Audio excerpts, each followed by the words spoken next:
Dollar dreams అప్పుడెప్పుడో మొదలయ్యాయి తెలుగు వారికి అమెరికా కలలు. ఇప్పటికే కొన్ని లక్షల మంది తెలుగు వాళ్ళు అమెరికాలో వాలిపోయారు.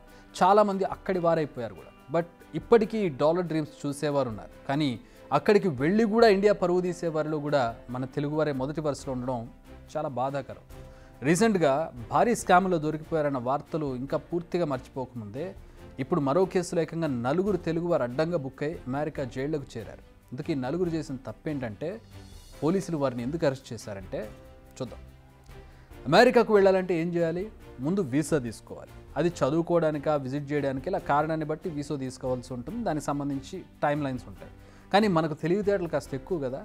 అక్కడ వారి కళ్ళను క్యాష్ చేసుకునేందుకు మాయ మాటలు చెప్పి టెంపరీ వీసాపై తీసుకెళ్ళి అక్కడ గుడ్డు చాకరీ చేయిస్తున్నారు. అలా చేయడం అమెరికా చట్టాల ప్రకారం నేరం. ఓ రకంగా చెప్పాలంటే ఇది హ్యూమన్ ట్రాఫికింగ్ అన్నట్టు. ఇప్పుడు ఇదే రీజన్తో 4 తెలుగు వాళ్ళని అరెస్ట్ చేశారు.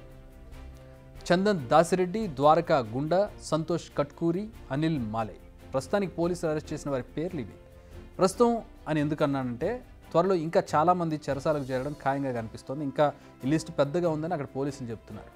ఎందుకంటే వీరిళ్లలో సోదాలు చేస్తే ఈ దందా గుట్టు మొత్తం రట్టయినట్టు తేలింది. అందుకే అమెరికన్ పోలీసులు ఇన్వెస్టిగేషన్ ఇంకా స్పీడ్ చేశారు. దాదాపు 100 మంది ఇలాంటి వారు ఉన్నారని గుర్తించారు. మరి వీరందరి వద్ద ఎంతమంది ఎలా ఇరుక్కుపోయారు, వాళ్ళందరినీ ఎలా బయటికి తీసుకొస్తారనేది తేలాలి. అసలు ఇదంతా ఎలా బయటకు వచ్చిందో ఒకసారి తెలుసుకుందాం. ఓ పెస్ట్ కంట్రోల్ కంపెనీ ఉద్యోగులు ఇచ్చిన ఇన్ఫర్మేషన్తో ఈ దందా మొత్తం బయటకు వచ్చింది. నిందితుల్లో ఒకరైన సంతోష్ కట్కూరి ఇంటికి ఓ పెస్ట్ కంట్రోల్ కంపెనీ ప్రతినిధులు వచ్చారు. ఇంట్లోకి బెడ్ బగ్స్ రాకుండా కొన్ని కెమికల్స్ స్ప్రే చేస్తున్న సమయంలో ఒక్కో రూమ్లో 4-5 యువతులు ఉన్నట్టుగా గుర్తించారు. అందులో ఎలాంటి ఫర్నిచర్ లేవు, కనీసం పడుకోవడానికి ఏర్పాట్లు కూడా లేవు. వారంతా సూట్ కేసుల మధ్యలో నిద్రపోతున్నట్టుగా గుర్తించారు. ఇదేంటన్న అనుమానం వచ్చింది. వెంటనే పోలీసులకు సమాచారం ఇచ్చారు. రంగంలోకి దిగిన పోలీసులు సంతోష్ ఇంట్లో తనిఖీలు నిర్వహించారు. దాంతో ఆశల బండారం బయటపడింది. 15 మంది యువతులతో బలవంతంగా పనులు చేయిస్తున్నట్టు విచారణలో తేలింది. దీనికి సంతోష్ భార్య సహకరించినట్టు, ద్వారకా గుండా కూడా సహకరించినట్టు తెలిసింది. మరింత విచారిస్తే మరో 2 పేర్లు కూడా బయటకు వచ్చే వాళ్ళు దీని వెనుక ఉన్నట్లుగా గుర్తించారు.